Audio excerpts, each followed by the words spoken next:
नमस्कार, हिंदी मतलब नवी नमस्ते।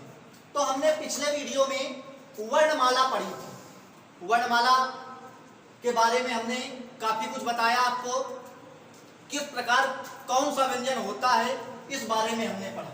परंतु वीडियो ज्यादा लंबा ना बन जाए, इस कारण से हम वर्णमाला का भाग 2 लेके आए हैं।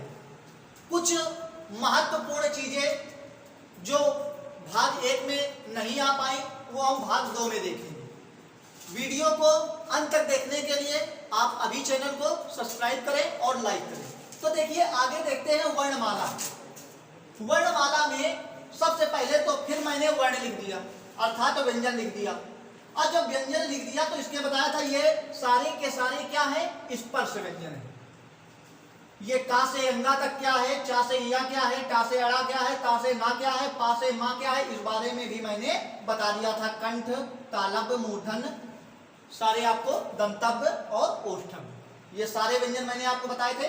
आज हम अल्प प्राण, महाप्राण, घोष, अघोष और इसके अतिरिक्त कुछ और वर्ण हैं जिनको बोला जाता है, उनके बारे में हम लोग जानेंगे। सबसे पहले तो ये याद रखिए कि प्रत्येक वर्ग का, ये क्या है, ये का वर्ग है, ये चा वर्ग है, ये टा वर्ग है, ये ता वर्ग है, ये पा वर्ग है। प्रत्येक वर्ग का पहला और दूसरा वर्ण अघोष होता है। इस चीज को याद रखिए। प्रत्येक वर्ग का पहला और दूसरा वर्ण आपका अघोष होता है और प्रत्येक वर्ग का तीसरा, चौथा और पांचवा वर्ण सघोष या घोष होता है। आपको अघोष और सघोष के बारे में पता चल गया। पहले आ नहीं, ट्रिक देखिए, आ माने नहीं तो अघोष पहले कौन होगा, पहला दूसरा। सा माने है यानी 7, कौन 3 4 5 बाकी बचे हुए आ और घो। तो ये आपको क्लियर हो गया। फिर इसके बाद में पहले छोटा होता है अल्प, अल्प माने छोटा और महा माने बड़ा, अल्प महा। तो अब देखिए पहला होगा अल्प, दूसरा होगा महा, तीसरा होगा अल्प, चौथा होगा महा, अल्प। अल्प प्राण, महाप्राण, अल्प प्राण, महाप्राण, अल्प प्राण, महाप्राण। क्लियर है। का, खा, गा, घा, अंगा, ये पांचों हैं। शुरुआत किससे होते हैं, छोटे से। भाई अगर मिठाई लेके आओ छोटे को ना दो तो वो गुस्सा करने लगता है ना। पहले ये होता है, बड़े लोग होते हैं कि पहले छोटों को दे दो, जो बचेगी तो हम खा लेंगे। तो शुरुआत भी हम क्या करेंगे, छोटे से करेंगे। तो छोटा क्या है, अल्प, अल्प माने छोटा होता है। तो शुरुआत अल्प प्राण से, का अल्प प्राण, खा महाप्राण, गा अल्प प्राण, घा महाप्राण, अंगा अल्प प्राण। तो पहला और दूसरा आपका अघोष होता है, तीसरा, चौथा, पांचवा आपका सघोष या घोष होता है। सघोष को ही घोष भी बोलते हैं, इस चीज को माइंड करिए। फिर पहला वर्ण आपका अल्प प्राण, दूसरा महाप्राण, तीसरा अल्प प्राण, चौथा महाप्राण और पांचवा अल्प प्राण। अब थोड़ा सा चलते हैं हम आगे। अल्प प्राण कहते किसे हैं इस बारे में जानते हैं। तो देखिए जिन वर्णों के उच्चारण में, पहले हम परिभाषा देखते हैं फिर आपको समझाते हैं कि जिन वर्णों के उच्चारण में मुंह से गर्म वायु का प्रक्षेपण कम या बिल्कुल नहीं। अल्प प्राण कहते किसे हैं कि ऐसे वर्ण जिनको जब हम बोलेंगे तो इससे हमारे मुंह से, आप हाथ को सामने करिए, और हमारे मुंह से गर्म वायु निकलेगी लेकिन बहुत ही कम निकलेगी, या तो ऐसा भी हो सकता है कि बिल्कुल भी ना निकले। ठीक है, ऐसे को क्या कहते हैं, अल्प प्राण कहते हैं। अब जैसे आप का बोलिए, का शायद है मेरे हिसाब से नहीं निकल रही। चा बोलिए, बहुत हल्की सी, ठीक है। लेकिन अगर आप खा बोलेंगे, खा बोल के देखिए तो गर्म वायु ज्यादा निकलेगी अंदर से, घा। इसी तरीके छा, झा, जा बोलेंगे कोई दिक्कत नहीं, ठीक है ना।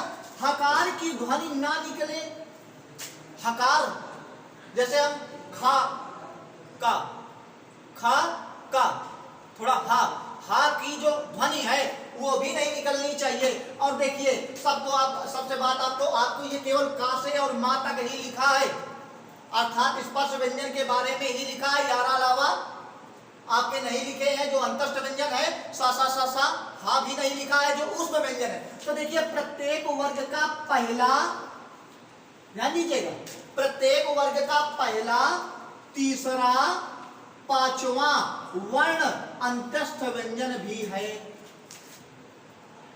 या, रा, ला, व।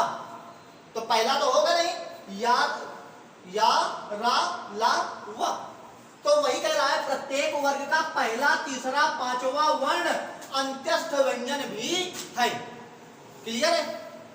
अब महाप्राण की जब हम बात करेंगे तो जिन वर्णों में गर्म वायु निकलती है, जिन वर्णों में गर्म वायु निकलती है उसे हम लोग महाप्राण कहते हैं। अब महाप्राण कैसे निकलेगी इस बारे में मैंने बता दिया। आपका ये खा जो है वो महाप्राण हो गया, घा आपका महाप्राण हो गया, ठीक है, छा आपका महाप्राण हो गया, झा। तो दूसरा और चौथा सम महा, एक और ट्रिक है, सम वाले महाप्राण और विषम माने अल्प प्राण। तो कहता है जिन वर्णों से मुंह से गर्म वायु का प्रक्षेपण अधिक होता है, या सीधी सी बोलेंगे, सीधा सा ये याद रखेंगे, जिन वर्णों में गर्म वायु निकलती है उसे हम महाप्राण कहते हैं। हकार की ध्वनि भी निकलती है, हकार की ध्वनि भी क्या होती है? निकलती है। प्रत्येक वर्ग का दूसरा, चौथा तथा ऊष्म व्यंजन। आप मेरी बात को समझिए कि नहीं, एक बार फिर से समझा रहा हूं। यानी अल्प प्राण में सभी अंतस्थ व्यंजन जो होते हैं वो अल्प प्राण होते हैं। यारा, लावा, ये अंतस्थ व्यंजन जो है ये अल्प प्राण के अंतर्गत आ जाएंगे। और इसके बाद में ये तो है ही, पहला, तीसरा, पांचवा अल्प प्राण है ही, और यारा, लावा आपके जो अंतस्थ व्यंजन है वो भी अल्प प्राण ही है। इसी तरीके महाप्राण में दूसरा और चौथा स्पर्श व्यंजन का तो महाप्राण है ही, परंतु इसके अलावा जो तीनों सा और हा अर्थात जिनको ऊष्म व्यंजन बोलते हैं वो भी आपका क्या है? महाप्राण। चलिए अब इसके आगे देखते हैं। देखिए तो अघोष क्या होता है? जिन ध्वनियों के उच्चारण में, जिन ध्वनियों के उच्चारण में स्वर तंत्रियों में कंपन ना हो, अर्थात अघोष की बात की जाए तो जहां पर जिन ध्वनियों के उच्चारण में स्वर तंत्रियों में कंपन नहीं होता है वही आपके अघोष कहलाते हैं। अघोष की कुल संख्या हमने कितनी बताई थी? 13। अघोष की कुल संख्या कितनी बताई थी? 13 बताई थी। और क्योंकि हर वर्ग का पहला और दूसरा वर्ण बताया तो आपके 5 गुणते 10, 5 गुणते 10 बराबर 13 आपके वर्ण हो गए, यानी स्पर्श व्यंजन। इसके बाद में तीनों सा हो गए, 3 सा। समझिएगा, हाँ नहीं आता, तीनों सा हो गए तो 10 प्लस 3 बराबर कितना हो गए? 13। अर्थात टोटल आपके अघोष कितने होते हैं? 13 अघोष होते हैं। इस चीज को याद रखिए। फिर आती है बात सघोष की, जिसको हम लोग घोष भी बोलते हैं। तो जिन ध्वनियों में तंत्रिका उच्चारण करने से तंत्रिका में कंपन होता है तो उन्हें कहते हैं हम लोग सघोष। अब प्रत्येक वर्ग का तीसरा, चौथा और पांचवा वर्ण आपको हमने बताया था कि यह सघोष है। इसके बाद में 4 और 11 अलावा, तो ये 5 3 15 और प्लस 4 टोटल कितने हो गए? 19। इनकी संख्या कितनी हो गई? 19 हो गई। ये तो बात रही अल्पप्राण, महाप्राण, अघोष और सघोष।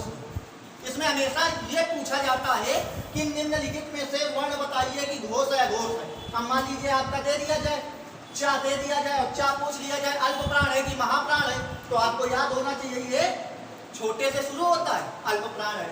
अब आपसे पूछ लिया जाए कि अघोष है कि सघोष है, तो आपको पता होना चाहिए पहले अघोष फिर बाद में घोष। तो ये आपका क्या है? अघोष। ठीक है। अब इसके आगे हम लोग देखते हैं कुछ महत्वपूर्ण चीजें। देखिए कुछ विशेष चीजें हैं जो मैं आपको बता रहा हूं कि कुछ चीजें पूछी जाती हैं, ठीक है, कभी कभी परिभाषाओं के रूप में। तो उनके बारे में देखते हैं। पहला पूछा जाता है स्वराघात। स्वराघात होता है तो देखिए क्या होता है, शब्दों का उच्चारण करते समय शब्दों का उच्चारण करते समय किसी वर्ण पर अधिक बल दिया जाए। शब्द के ऊपर होता है कि शब्द के ऊपर कि कौन सा वर्ण है जो अधिक बल दिया जा रहा है, उसे हम लोग स्वराघात कहते हैं। जिन शब्दों का उच्चारण करते समय अधिक बल दिया जाता है, ज्यादा से ज्यादा बल दिया जाता है, अर्थात उसी शब्द पर फोकस कर, उसी वर्ण पर फोकस कर दिया जाता है, उसे हम स्वराघात बोलते हैं। अब आती है बलाघात। बलाघात का प्रभाव वर्णों के बदले शब्दों में पड़ता है। जब देखिए स्वराघात का प्रभाव वर्ण में पड़ता है, लेकिन बलाघात का प्रभाव शब्दों में पड़ता है। इस चीज को याद रखिएगा। अर्थ के निवारण एवं परिवर्तन में सहायक होते हैं। निवारण या परिवर्तन करने के लिए, अर्थात वो किसी भी वाक्य में आकर, वह शब्द जो किसी भी वाक्य में आकर के उस समस्या का निराकरण कर देते हैं या फिर उस वाक्य के परिवर्तन में सहायक होते हैं, उन्हें ही हम लोग बलाघात कहते हैं। अब आती है अनुतान। अनुतान क्या होता है? उच्चारण के आरोह उतार चढ़ाव, आरोह और अवरोह अर्थात उतारने और चढ़ाने को ही अनुतान कहते हैं। अर्थात किसी शब्द को जब हम बोलते हैं तो एक प्रकार होता है बोलने का, एक तरीका होता है बोलने का। ठीक है, कई चीजें जैसे हम अच्छा बोल रहे हैं तो अच्छा भी, जैसे किसी विस्मय बोधक में जैसे कोई आश्चर्यचकित कर देने वाली बात है, अच्छा, अब सुनना है आराम से, अच्छा। ठीक है, तो यानी किसी भी शब्द के उतार चढ़ाव के क्रम को हम लोग अनुतान कहते हैं। अब देखिए कुछ वर्ण और हैं जिनके बारे में हम देखते हैं। आपका ना हो गया, रा हो गया, ला हो गया। ना और रा ये आपके स्पर्श व्यंजन तो है ही, ला आपका अंतस्थ व्यंजन है ही, लेकिन इसके अतिरिक्त इसको वर्ष व्यंजन भी कहते हैं। याद रखिएगा। हा, हा आपका ऊष्म व्यंजन तो हो ही गया, हा आपका ऊष्म व्यंजन हो गया, लेकिन इन्हें स्वर यंत्र मुखी या काकल्य व्यंजन के नाम से भी जाना जाता है। अगर एग्जाम में पूछ लिया जाए काकल्य व्यंजन किसे कहते हैं, तो याद रखिएगा हा को कहते हैं। आपसे कह दिया जाए स्वर यंत्र मुखी व्यंजन किसे कहते हैं, तो याद रखिएगा हा को कहते हैं। ठीक है, इसी तरीके अग्र स्वर कौन कौन से होते हैं? जो आगे ई, ए, आई, जीभ आपकी आगे जा रही है, इसलिए ये अग्र स्वर हो गएंगे। मध्य स्वर कौन सा होता है? आ जो है वो मध्य स्वर है।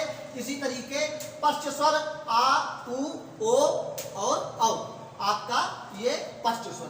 देखिए वर्णमाला में अभी के लिए फिलहाल इतना ही।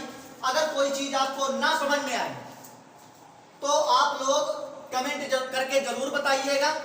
अगर इससे भी अधिक आपको जानकारी चाहिए कि वर्णमाला में और भी ज्यादा जानकारी, तो एक बार आप लोग कमेंट करिए और चैनल को सब्सक्राइब करिए।